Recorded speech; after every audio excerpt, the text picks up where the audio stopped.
Bismillahirrahmanirrahim, kita masuk ke bab sistem pencernaan pada manusia.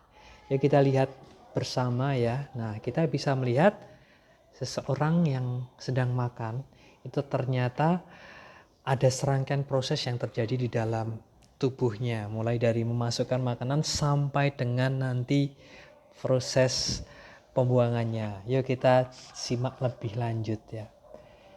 Jadi setiap makhluk hidup pasti mengalami siklus atau sistem pencernaan makanan, karena untuk menghasilkan energi manusia harus makan.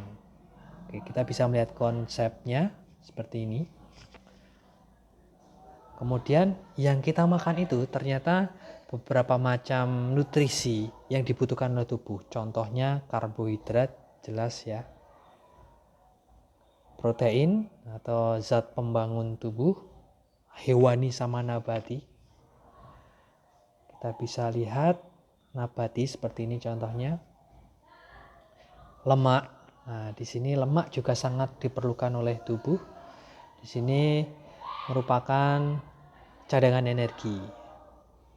Pelarut vitamin A, D, E, K.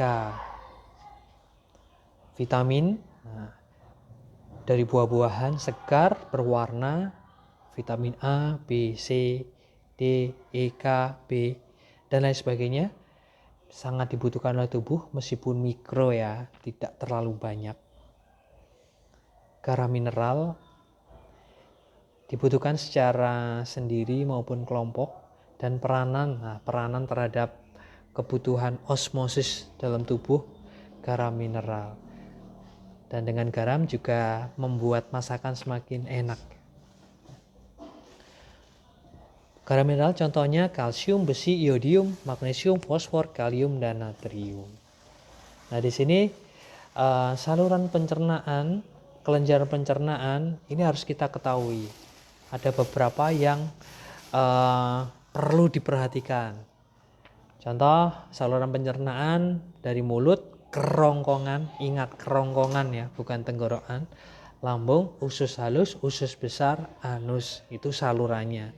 Sedangkan kelenjarnya menghasilkan enzim, di sini ada di mulut pertama, air ludah, di lambung, kemudian usus halus, pankreas, dan hati. Dia menghasilkan enzim-enzim yang berfungsi untuk pemecahan makanan. Apa aja enzimnya nanti kita bahas. Di mulut kita bisa lihat di situ ada air liur atau saliva. Kemudian untuk pencernaan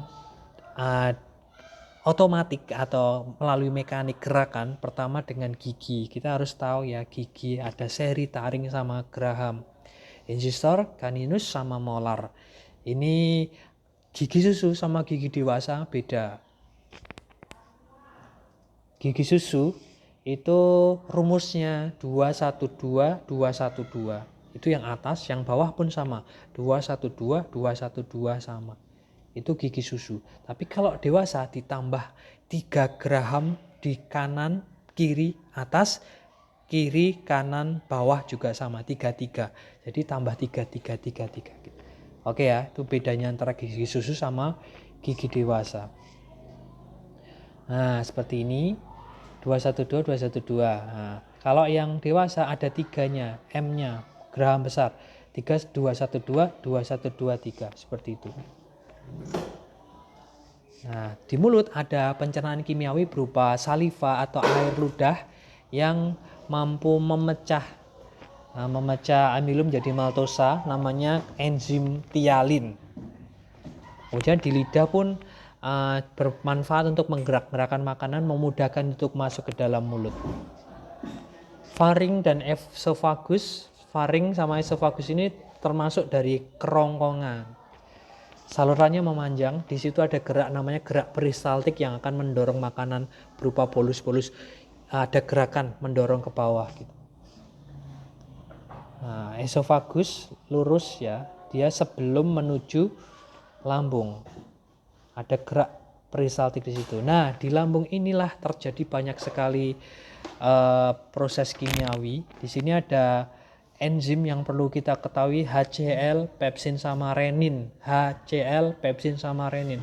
Perlu diingat, HCl itu untuk membunuh kuman, pepsin itu memecah protein jadi pepton, renin itu mengendapkan kasein susu.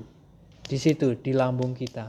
Tapi paling terkenal lambung sebenarnya benar-benar proses sangat asam terjadi di situ sehingga virus bakteri itu mati.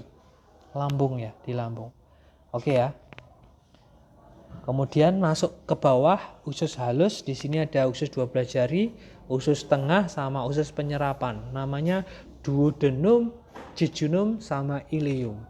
Nah, di usus halus ini terjadi penyerapan makanan, benar-benar di serap dengan gerakan sama ya, gerakan memeras sama termasuk peristaltik juga. Ototnya tidak sadar ya, jadi kerja otot yang berlangsung secara otomatis. Di usus halus ini ada amilase, lipase sama tripsin. Amilase untuk memecah amilum jadi maltosa, lipase asam lemak jadi gliserol, tripsin pepton jadi asam amino. Nah, di situ juga di usus halus ada getah empedu dari hati yang fungsinya untuk mengemulsi lemak sehingga nanti lemak bisa dicerna tubuh. Oke. Kemudian masih di usus halus ya, intinya ada 3 bagian tadi, jejunum, ileum sama duodenum tadi.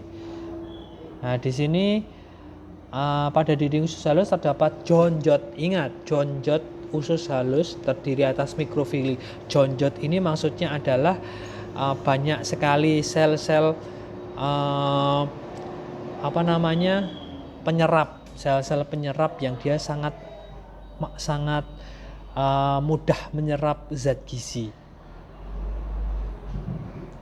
Nah, kemudian untuk selanjutnya usus besar. Ini fungsi utamanya untuk sebagai pengumpul sisa-sisa makanan ya, terjadi pembusukan makanan di sini. Di sini ada bakteri E. coli. Ya, di sini ada bagian appendixnya, usus buntu, pernah dengar ya, usus buntu, appendix. Kemudian ada bagian naik, mendatar sama menurun. Bahasa ilmiahnya ascending, transverse sama descending. Baru terakhir nanti anus.